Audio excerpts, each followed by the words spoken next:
This is Pitch Please, the show where people who play games pitch ideas to people who make them. This week... See, what you're basically pitching now is like a game based on the end of Indiana Jones' Last Crusade, where you play as Sean Connery bleeding out, shouting instructions. Welcome back to Pitch Please. My name's Alex, and I'm joined by developer Chris from Foggybox. Hello. Developer James from Catastrophic Overload. Hello. Tom, the idea engine. Tom, the tank engine? Thomas, the idea tank engine? Yeah, I'll take it. Yeah, that'll do. and Matthew, our in-house regular, like a wandering podcast nomad. Games critic extraordinaire. King of the Castleverse. Why do I not have? Why does Matt have his Castleverse and all these games I've pitched isn't part of like the Hazelopolis or something? You've never linked them. So disparate ideas. Every single game, just like the end of a Marvel film, has a character that comes in that's like, we need you to join S.H.I.E.L.D. It's you not come in with an eye S.H.I.E.L.D., patch. it's something else. Yeah, Nick Fury comes in, says, "Giant talking crystal, we need you." And he's like, "Oh, hang on." Looks at his clipboard and goes, "No, we don't. You're a terrible idea." No, it wasn't a terrible. Oh my god, Dungeon Daddy. Don't worry, because you got a new one, Tom. I got a new one, and I opened up my Pitch Please notepad document that I have on my desktop because I'm so efficient. About 5 minutes before we started recording, because I forgot we were recording this today, and I read this, and I don't remember writing it. I don't know if this is like a fever dream or maybe like a post-vaccine shot, sort of like I don't know. Maybe this comes straight from the vaccine juices. So it might not be my fault. Are you ready for me to read this for, I think, the second time in my life? Maybe. I'm very ready. So it says here, Watch Fire, the opposite of Firewatch, in which you manage the stats and signals of an explorer delving into an unknown land.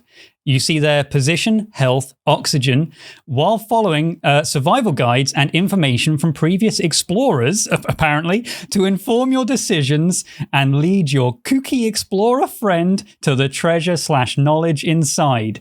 There's a little bit more, but what do you think of that so far? Oh my god, so there've been loads of them. So you just keep recruiting people to do this like test or whatever, and then leading them off a cliff? Maybe? That's just I don't know. I think I was just imagining, like, the in Firewatch, you're constantly in contact with this person, right? And they're so fun and so well written. Haha, what a great time. What if you're that person? Is I think what was going through my head at the time. Yeah. Maybe. But yeah, you are basically the other side of Firewatch, which is why this is called Watch Fire, obviously. So you're like, if it was Firewatch in reverse, you would be the one up in the tower. You wouldn't be seeing the action. You would just be hearing it reported back to you about what's happening. Yeah. But you would have like a bunch of stuff, I guess, meters and readings and cameras or something I to guess see. You could have binoculars and maybe in-world events happen and you see like, I don't know, an explosion or something. You go, oh, they've reached the... An explosion, okay. Yeah. They could be like, you'll hear an explosion, then you'll get a call like 2 seconds later. It's like, I just found something. The trees are on fire. What do I do? Maybe you see something in the distance and you're like, you need to figure out what quadrant of this zone it's in or something like that. So you have to direct them to that area. You've maybe got some like spotty GPS tracking on this person, so you can kind of see the direction he's going. Maybe he's at some point, because it does say here, kooky explorer friend. Maybe he speaks to you on the walkie-talkie and it's like, hey, waka waka, found some blueberries. That's his catchphrase. And mushrooms, can I eat them? Hey, zibba zibba doo. And you're like, you open up your survival guide and you're like, don't eat those. You'll die. You will die. You're dead. Waka waka. So is this a little bit keep talking and nobody explodes, but as an explorer with like maybe there's some hieroglyphs and you're like, oh, okay, that means this, and there's a fork in the road, but where do I go? So you have to get the map out and be like, okay, if you're in quadrant D6, you need to do a left here, otherwise you end up at the Doom tunnel and you don't want to go there. You don't want to go to the Doom. You never want to go to the Doom tunnel. No. Maybe is it kind of like that, but with an AI? With an AI, yeah. Yeah. Maybe it's kind of like Pitch Please. Not Pitch, but that's the name of this podcast. Like Papers, Please.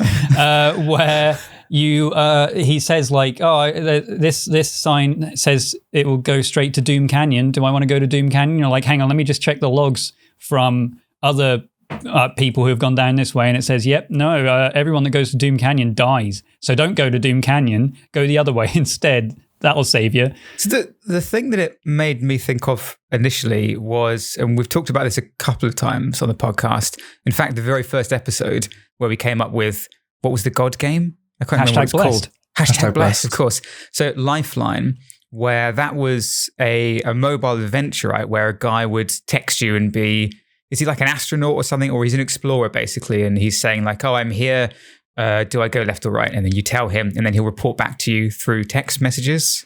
Yeah, effectively kind through of. messages. But I think I was imagining this as a more narrative thing where... Yeah, well, this is I love the idea of that, but like expanded into an actual game, like a first-person Firewatch style story where it's not a passive thing. You're not just sitting around waiting for stuff to happen. In between the events of this character getting back to you, you're in your little base of operations doing other things, trying to solve this mystery. I really like the idea that we can give this character like a horrible personality. They're like super impatient. No, it says kooky. They're super impatient then, and they're just like, I need an answer to this right now. And you're like, oh my god, okay, I better find it quick, or they'll just make a decision. They'll go on their own. And they're like, oh, I've eaten the berries. I'm sure they're fine. And you're like, oh no, don't eat the berries. Oh, so you could have a timed element to it, but maybe that's a bit too stressful. You could, because Firewatch was kind of like, very chill, nice. Maybe after eating the berries, you then get another walkie-talkie message from your kooky old friend. He's like, hey, zigga zigga zoo, I'm shitting blood now. What does that mean? Check your survival guide. If you've got time for zany catchphrases, you're fine health-wise, I think. He's extremely kooky, endlessly kooky. He can't help it. It might be it's like some kind of tick. It's an anxiety tick. He just says he has a problem. Now, are we assuming I've left my wife to come here. she's deteriorating mentally, and I couldn't deal with it. Jesus, that's Firewatch. That's the setup of Firewatch. I'm not just Zim Zam Zabaloo. Okay. What was I going to say? Is there just one character, or do you have the potential for lots of characters? So if one dies, you get a demerit in your report. Maybe you've got a shed loads of characters that come through. Maybe they're tourists, and you're like in this like safari park or whatever park this would be, mountain park, and you're in the middle and you're like, right, okay, the next group of tourists is coming through. I've got to help them navigate through, and then from afar, yeah, you got too many groups. There's too many groups going around. There's like 3 or 4 groups. He's got a megaphone. Yeah, exactly. So in my head, this was more of like Indiana Jones kind of. But you don't play Jones. Indiana. You don't play Indiana Jones. So that was my Essex coming through, just sort of mashing words together. But you don't play as Indiana Jones. You play as his mate Jeff or something, who's in the back, who's got all the spreadsheets, and he goes into a ruin, and you're like, okay, what do you see? And you have to figure out, what civilization it was, because it might be Mayan, it might be this, and you're like, okay, so these symbols line up with this.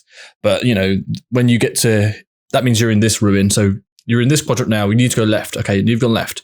And now there is a puzzle. And you're like, oh, whatever it is, Jehovah spelt with an I. And you're like, okay, you need to, say that. And then, that's that kind of thing, right? See, what you're basically pitching now is like a game based on the end of Indiana Jones: Last Crusade, where you play as Sean Connery bleeding out, shouting instructions with his catchphrases. Well, blah, blah, I'm bleeding. Wouldn't have those catchphrases. Sean Connery. Sorry, because he is dead. And Indiana Jones doesn't say waka waka, I don't think. I said don't go between them. Waka waka. You could add a bit more of a challenge to the idea of like if you did have multiple parties and you're having to keep track of the information you've given them or what they've done to kind of keep on top of it. So like, oh, I know that they ate one of this party ate this particular berry early on, and that's fine as long as they don't eat this other berry further on. But I need to remember who I've told what so that they don't kind of, you're trying to kind of keep all that information juggling. Because I think if it's just a game about telling one bloke what to do, it might be, it's like playing sort of Uncharted, but just from like the most boring seat in the house. Well, you're Sully. I mean, I can see it being fun, but maybe that's just the end of the podcast because it's like, yeah, that's a great game. Cool. Let's just make that job done. How do we push it? The interesting part comes from what you do in between that. Like when you've said, okay, go left, and then he'll be like, okay, I'll report back to you or something. Like what happens in those moments between? Like, what are you trying to figure out? Like if there's some kind of larger mystery. I think Matt's right in that there has to be some management to it, and maybe it's just the fact that we don't serve you everything in UI. You've got a big map, but you've got to plot the journey yourself. Maybe you've got to write down, oh, they ate the berry here, mark it on the map, and you go, oh no, they weren't there, I've made a mistake, they're actually all the way over here. So there'll be lots of context clues to be like, I think they're here, they're fine, or they're about to fall down a cliff. Yeah, maybe there is no GPS. Maybe you just have a paper map in front of you, and every now and then he comes back, he's like, Zam, Zam, Zabaloo, there's a split tree here, hit by lightning, just as an FYI, and you have to look for that on the map and figure out where he is. They're just lost. Now. Is that just it? The setup is this person has a satellite phone and they're lost in this massive wilderness, and you're like, okay, well, let's try and figure out where you are, and then you've got to try and navigate them back to where you are without them dying, or getting to the bottom of the mystery, whatever the mystery is. There definitely needs to be obstacles where if you give them the wrong information, it's like game over for them. So like they're walking along and there's a big snake in the path, but you know that there's like somewhere in the area, there's the famous kissing snake that you're meant to kiss to stop it from biting people. And you're like, is this the kissing snake? Is it not the kissing snake? Just maybe make out with a cobra. Why? Yeah. just do it, all right? You could do a lot with randomization as well. You could just be randomly generated a map each time you play. So it'd be like, okay, who am I saving this time? Different map, different set of obstacles, and keep it fresh. Otherwise, it's just like, okay, the person died. Well, then I can just carry on trying again, I guess. So that's where there has to be an overarching like goal, right? Some, like Tom was saying, some kind of mystery to solve. And even if you are using these people like just disposables, then it's for a greater goal without sounding too. I feel like there does need to be some things to solve along the way. Otherwise, it's literally just like, if you're just getting someone out, it's just like having Bear Grylls on the phone, right? You're just like, oh, there's a purple berry bush. And my let know you'll shit yourself and you'll have to drink turtle blood. So is it just like, what if you're kind of like the, if you are in some kind of watchtower, or you are just like the Overwatch, and maybe it's a national park or maybe it's somewhere else, but there is some kind of greater mystery about this area. Something's happened. You work for SCP or something, and there's a bunch of squads that are sent out into this area, and you're the Overwatch, and you're like, okay, somewhere within this forest, there's a creature that we have to capture, or there's a portal going somewhere. There's a kissing snake. You have to get the kissing snake. You have to find the kissing snake. Or there are multiple weird mysteries that inhabit this forest, and you have to figure out what links them together, what the greater mystery is, by managing these different teams that are walking around the forest trying to investigate it. I love that idea, but I want them to be amateurs. I want them to not be survivalists or like army people. Maybe they are just like a bunch of paranormal investigators that are just, we know there's something like in this. Yeah. And you've been employed because they keep turning up and people keep going missing or something. You're like, right, we need someone here to like look after these people that keep turning up and like, eating the wrong berry or something. You know, I kind of like that setup. I think going back to Tom's Papers, Please sort of reference to that in terms of, I think you should be able to get like stuff sent to your phone. Like they take a picture and you get it. And then you have to find a reference to something in that picture in a big sort of encyclopedia of mythology or whatever, or for that area. And you're like, okay, I can see that symbol. That's like the rock, the big rock that's shaped like a snake's head, the kissing snake's lair. And so if you're there, you need to go like left of the big oak that, is to the left of it. But you can see that in the picture, but you only know that from matching it up to a reference in the book. So it's about sort of finding I like the information. idea of there being like a bookshelf next to you, and it's filled with all this literature in the game that you can flick through, and maybe there's some content in there. 5% of it is actually useful though, and you place bookmarks and check marks in all of these books, and eventually you just have these stack of books next to you on this desk of stuff that's actually useful among all of the crap that isn't. So when he sends a picture of this hieroglyphic symbol, you're looking for that book in the bookcase and then flicking through every page to try and find it.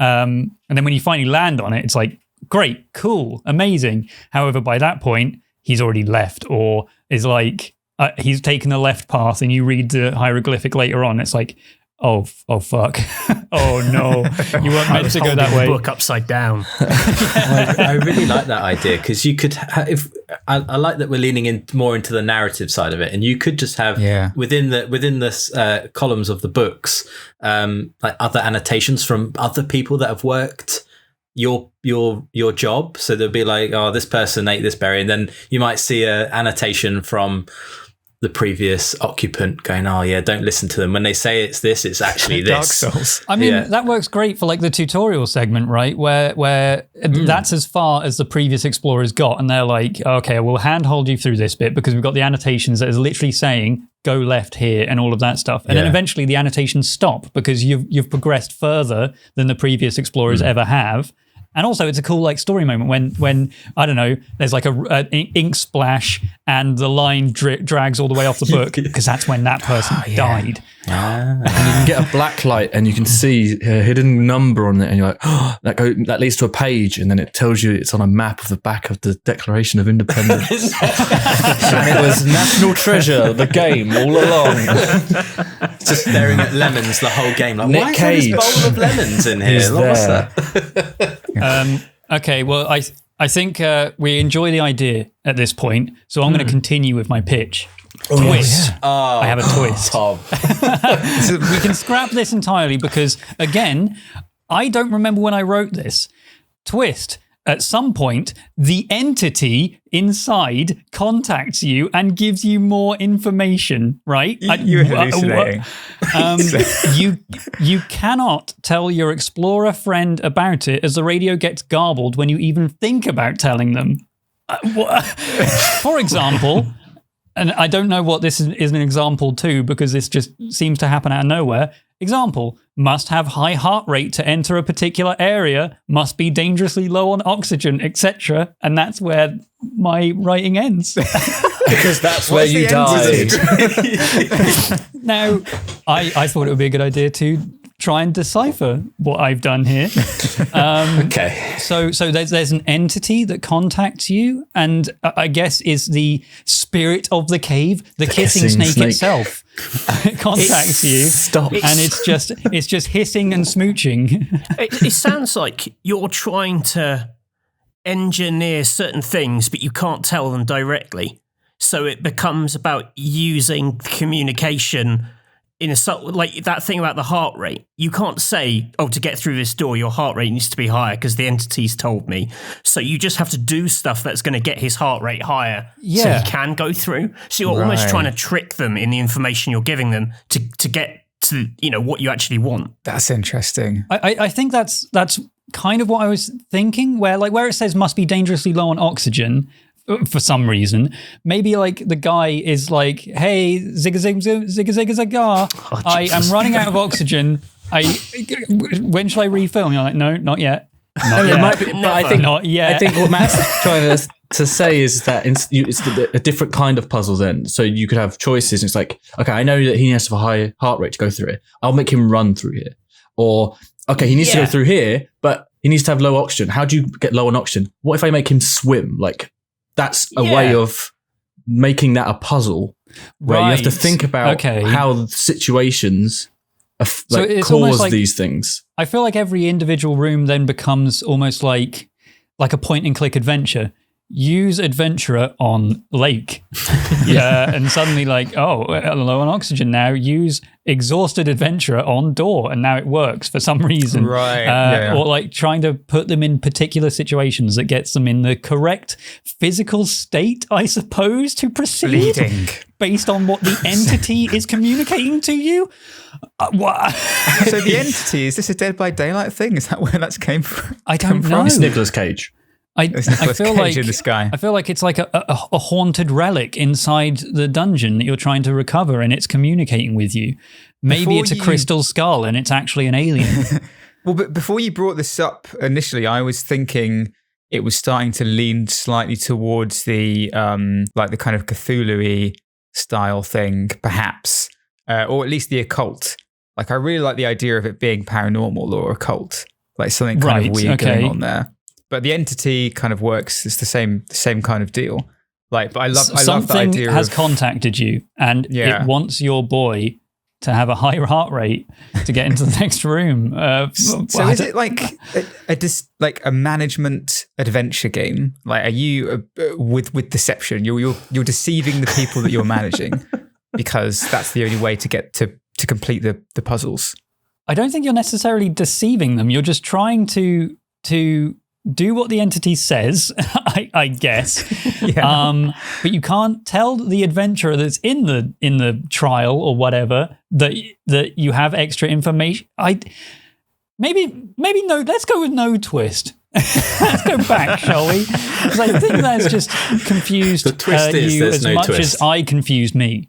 Maybe this was an amazing idea, but I just simply can't communicate it. I'm trying to think because an entity is telling me the information.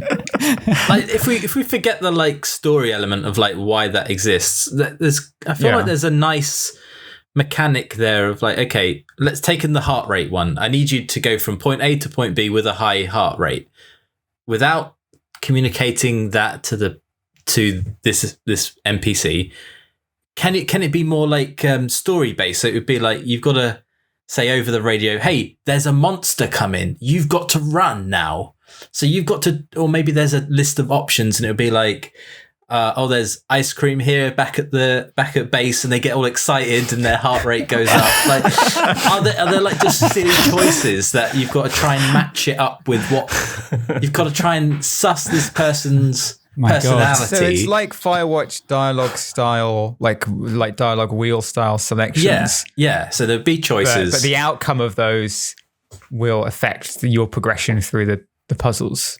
Yes. I think that works, but only if you couple it with, like, if you have multiple characters, they each have a different sort of personality, and the answer depends on the person you're talking to, and maybe you have their profile or something you can check.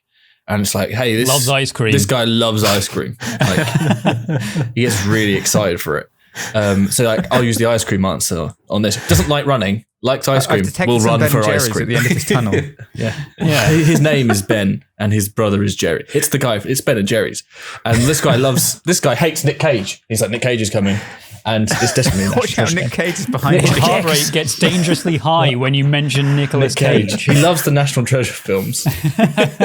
Because then they're like, I've got ice cream, and he's like, what ice cream? And then you have to look in the freezer and find a real brand of ice cream. Like that's the information you're trying. So you're trying to like scrape the ice off the packet to make sure you get a genuine ice cream. Yeah, I've got a Dip Dab. I hate Dip Dab. Wait, Dip Dab's not an ice cream. What are you talking about? No, that's a sherbet with a That's lolly. a sherbet thing.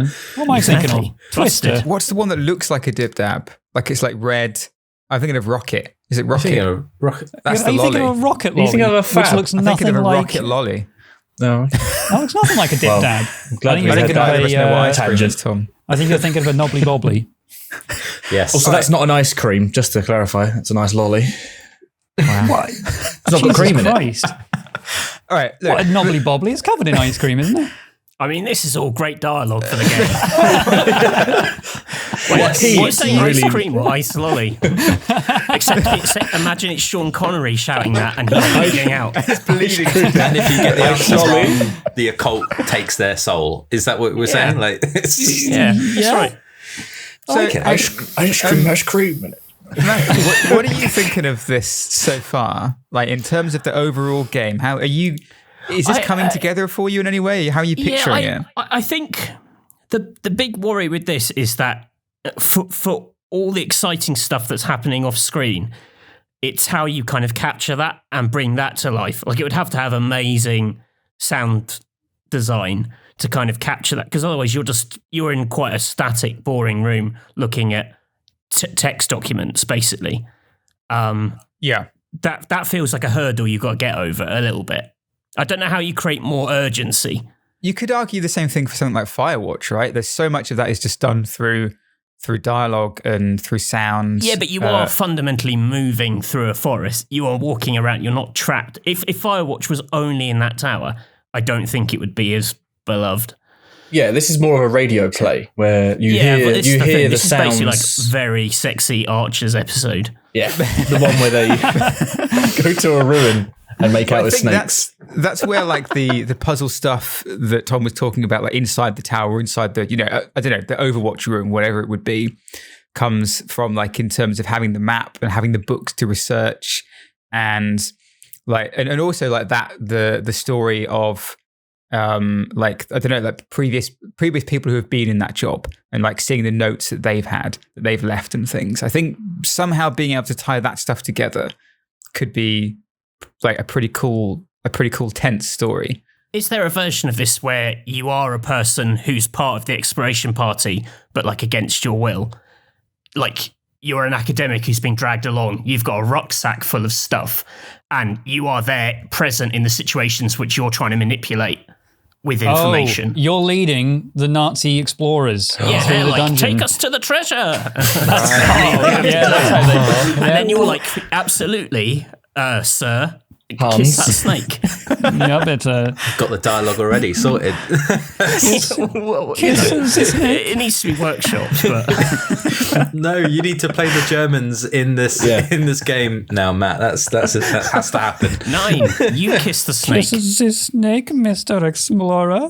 Use tongues. So are you imagining this like none of this takes place in the tower now? This would just be in your version of it. I'm just suggesting that's a direction you could go. You'd basically be like a nice version of who's the French guy in Raiders of the Lost Ark who gets like pulled along with the Nazis? He is a baddie, but if he was good, like he's like the Indiana Jones' sort of rival.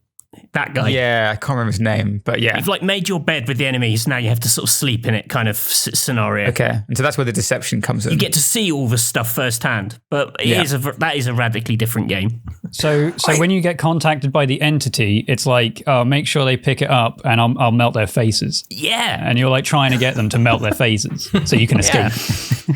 Okay. I think there is something about, because we've been talking about Firewatch, obviously that's the point of reference, like I am imagining when I'm talking about all this stuff, like some kind of vast jungle or woods or something. But being in a tower and seeing stuff happening like in the distance or hearing the noises of things happening in the distance. There's something that I always remember from the opening of The Last of Us, the first one, where you play as Joel's daughter right at the beginning. And she's walking around when she's woken up and her dad's disappeared. And she's looking around for him. She goes into the bedroom and you see on television there's like some kind of like newscast happening, and they're talking about like, I don't know, something's happening downtown and there's an explosion. And then suddenly you hear a big bang and look out the window and really far off in the distance, you see the explosion. And that feels like you're really connected to something quite big and frightening that's happening that is far off but imminent at the same time. And there's something that's really atmospheric about that. Like, I think being able to capture that could be really cool. James, we need to make The Last of Us, but Explorer Edition. I agree totally. So Uncharted. I want to capture that, but just to talk about what Matt was saying about how can we make it feel less sedentary? Well, maybe we lean into the occult and you get visions. So you actually could have elements of the game where you're walking around throughout the forest, or you have your own little puzzles to. Maybe you even solve the puzzle and then you communicate that back to the person that you're trying to talk through it. We could intersperse elements of that throughout, dust it in. I just think like if a Nazi's making out with a snake, I kind of want to see it. Okay, yeah, that's true. There's the clip. Because that could be anything. That's the Twitter clip right there. What's going on? I do think there is something. I mean, maybe it's just a BAFTA winning game. I don't know, but where you can be completely sedentary in this single room and you see the elements happening in the distance. I really think that's strong. But I kind of see where you're going with like, well, you're hearing about all these amazing things. So either you have to make those really boring, or no, I mean, I'm joking, but you can make everything that happens outside of the room worse than reading a book of notes. I mean, I like the idea that it's not like in the 50s or something and you're relying on pen and paper and compass and stuff like that. Maybe you do have all of this technology to begin with and stuff starts to fail, or maybe they go deeper into the dungeon, the GPS stops working or whatever. Stuff starts to slowly disappear. But then it does mean towards the end of the game, the climax of the story, you can't see or really hear any of it. It's just like he comes through the door and it's like, hey, solved it. Nice, let's get out of here. Done. Assuming they make it back. You're just hanging around in your little room and the credits just start rolling. You don't really know. But off in the distance. So you see the credits rising into the sky. Out the window. And you're like, oh, well, that was a great time. I guess she's done it. You will start to feel like you're just directing the main character of the story. Could you not sort of view what's going on from a live feed, but as a cutscene? So you set up what happens, and then the cutscene unfolds based on your decisions that you've told them to do, and you're viewing it as like someone's sending you a live feed kind of situation. Okay. Yeah. But I mean, it would be full color. You wouldn't have like filters over it.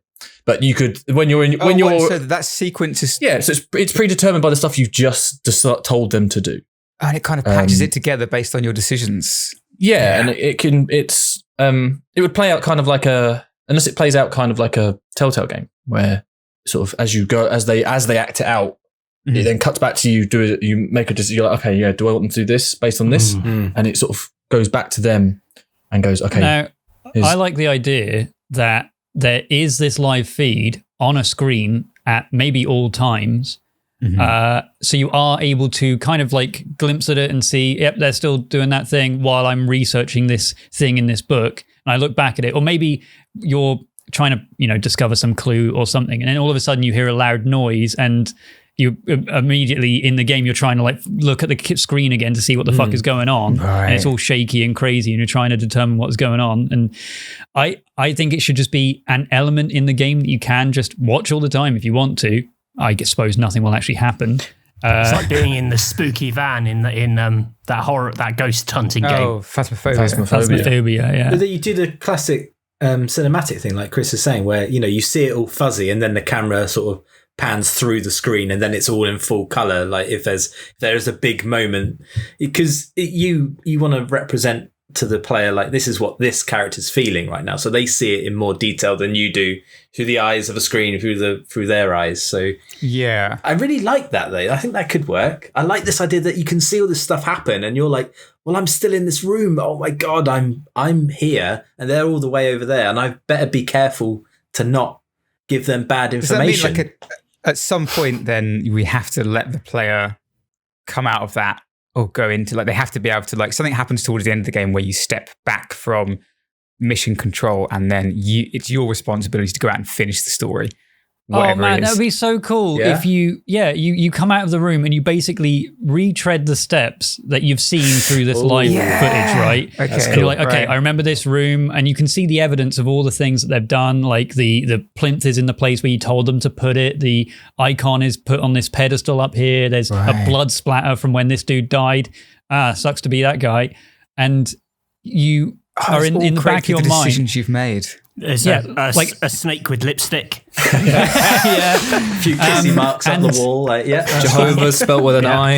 And this entire time, you're like, because I guess the reason you're going into this thing, the feed cuts off completely. There's no sound, there's no nothing. It just cuts out, and you've got no information. Oh, man, and this entire time, you're retreading the steps. You're just like hoping he's in there. And then about halfway through, just as you're about to get to the door, it fades to black and the credits roll because the main character in the other room just finished the story. You hear an Xbox achievement ping in the next room. You're like, what are you doing in there? Oh, wait. I love that. I mean, I'm a finishing in there, you son of a bitch. There's a Nazi in bed with a snake. And you're just like, oh no. Oh my God. The idea of like retracing the steps, I think, is that to me feels like the thing that's tying it all together. Because that is like a super payoff at the end. When you're like, you know, like I'm making all these decisions, but I'm not actually getting to see it or, you know, experience it play out firsthand. And then all of a sudden you have to leave the room and you have to go to, like, based on all these decisions you've made. I don't think it should be like, oh, I remember when he had to jump across this spike trap in this certain order, and it becomes like an action jumping game where you have to actually do it all yourself. I feel like it's mainly you're just going through this thing that's already unlocked, already opened, and you're just walking through it and just seeing it all for the first time through. But I mean, your eyes. Yeah, the decision having already solved has opened it all up for them. And I mean, it's a walking sim, but I think narratively that's so cool. Well, but also like having the puzzles. Person. I think like having the puzzle element. Like I don't know how. Like again, I don't know how this is going to work, and probably this is something that maybe people listening can help us with. But the idea of having the books and stuff and the puzzles in your mission control area, whatever that is, whether it's like an old library or a big watchtower in a jungle or something. Like I love the idea of going through those books and reading people's kind of past experiences, trying to piece things together, trying to figure out on a bigger map in front if you were on a table where your guy currently is, where your squad currently is, and how to get them to the next bit and all that kind of stuff. I think that could be like keeping the player constantly active in a way that you're having to think with one part of your brain where to send them next, but then also having to constantly engage with this character, telling them what they're supposed to be doing right now. I think could be quite a cool way of keeping it active, I guess. Yeah. I want to get an idea of the scale we're thinking here, by the way, because I think we started with explorer survival on an island in an entire forest or whatever, but I feel like we've reduced it to a room-by-room dungeon thing now, right? I would say it's linear, but that changes based on your decisions, right? So you go through one thing and then whatever's behind that door changes based on the decisions you had when you had to make that decision. So it's random. There are multiple endings, I guess. Well, there are multiple routes to the ending. Maybe there are multiple endings, but there are at least multiple routes to the ending that you would at least visually see different if you played through again, made different decisions. I think it's definitely linear. You'd want it to start. In my head, I see it starting in the jungle. So you've got the above ground, you've got the GPS. Then they go in the cave. The GPS fails, but they've got some radio. Then they find the hatch to the temple, and then it's in a massive. So I think you can still have maybe just, what would you class it? Different biomes, different scenes, or whatever you'd want to call it. You could have an opportunity to just have completely different areas, and you go underground. Yeah. Okay. I like the idea of it being an island as well. Like that feels like it almost feels a little bit like like the Call of Cthulhu style, the one with Mountains of Madness. Just like these people exploring this whole new part of the world, this unknown part of the world that has some kind of ancient or weird occult thing in it, whether it's evil or whatever it is. There's some kind of mystery that needs to be uncovered in a remote part of the world. Sounds amazing. What's the film with Nick Cage in with the bees? Isn't that set on an island? Wicker Man. We've made the Wicker Man. Excellent. Not the bees. All right, Tom.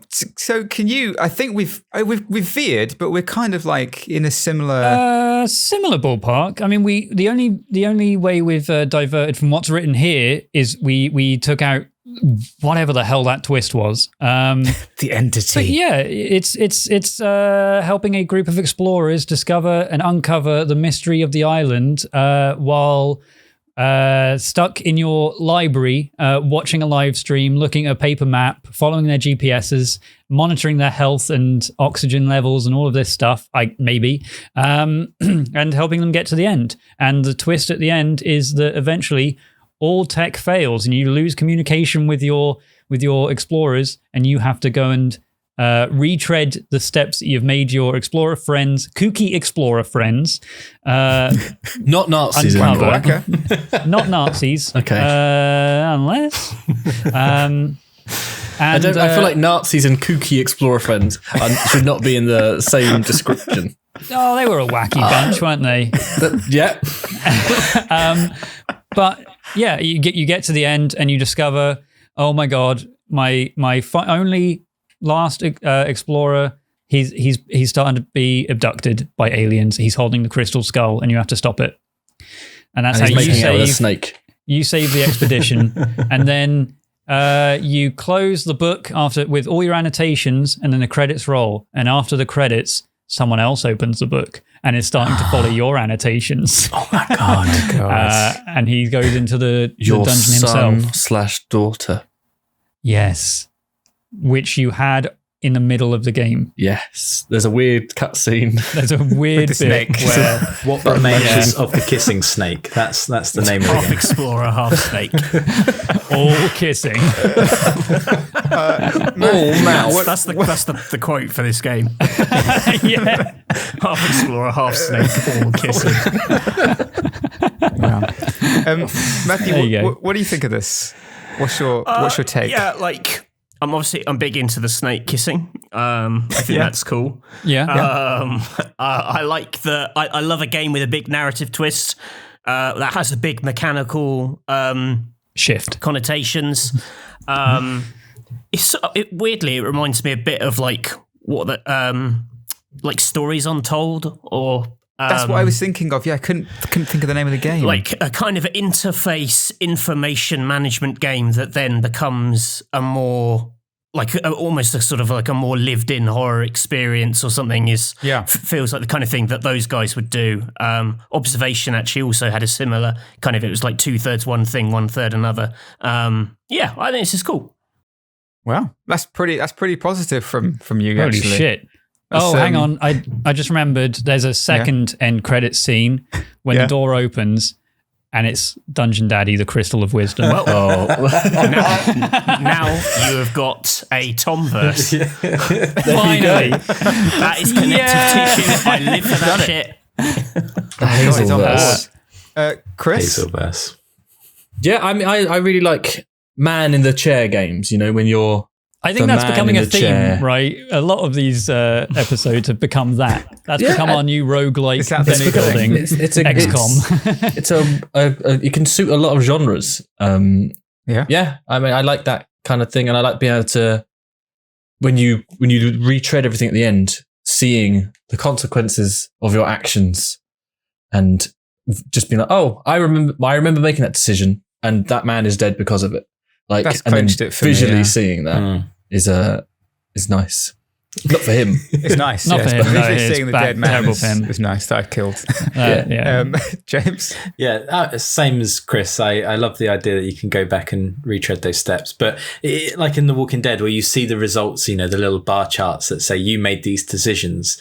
I love all that. So the idea that you could see a physical representation of those choices, I think, is taking it to the next level. I think that's cool, and I like the story, and I'll play it. Let's go. Wow! All right. Holy shit! That sounds like a pretty good one, Tom. That sounds like a pretty good one. I think my only notes are like what Matt was saying. It needs to be a very fucking good radio play. Like the sound design for the other end of the walkie-talkie or the live stream or whatever needs to be amazing, because you want to know everything that's going on, even if you're not being able to watch it. I think that's super important. But that's fine. Like we'll leave that to we're just the blue sky people, right? We'll leave that to the. I've done what I need to do. I think Yeah. this is a great message, though. If this is what I came with in my vaccination fever dream, then you know what? Maybe everyone should get vaccinated so they can come up with their own amazing pitches for games. If you're not vaccinated, then you're not going to have any good ideas. I've been really struggling with coming up with a pun. The best I've come up with this entire time is "Let's snake out." I do like Snake Out. That's all I could think of with kissing and snakes. Oh, Chris, I was really trying. You've done it again. You've All right. done it again. I've ended a podcast. Yep, there he is. Our kooky explorer friend, Chris. Waka waka, zim zim zimmerlim. If you like Let's Snake Out, the game or the name, you can, or if you have any better ideas of how you might actually tell the story, you can let us know. Where can they let us know, Tom? Why do you always do it in that order? Why do you start saying it and then ask me? At Pitch Plus Pod, Pitch Please Pod without any vowels on Twitter, right. or in the comments of the YouTube video, or in the reviews on iTunes, or I don't know, attach it to a pigeon and send it towards me. Just call me. Call me up. Just You've call got my me. number. Yeah. Call me. Call me up. Until we're going to be taking a little break for one episode's time, but then we will be back. So if you're wondering if anyone happens to refresh their feed feverishly, very unlikely, other than me, and you're surprised that there's nothing there, that's why we'll be back. We'll be back. Thank you very much for listening. Thank you everyone who's here, joining us, talking now and listening. And we'll see you next time. Goodbye. Bye. Bye. Thanks. Bye. Thanks. Bye. Bye. Yeah, bye, Bye, everyone. everyone. Bye. Bye. Bye. Bye.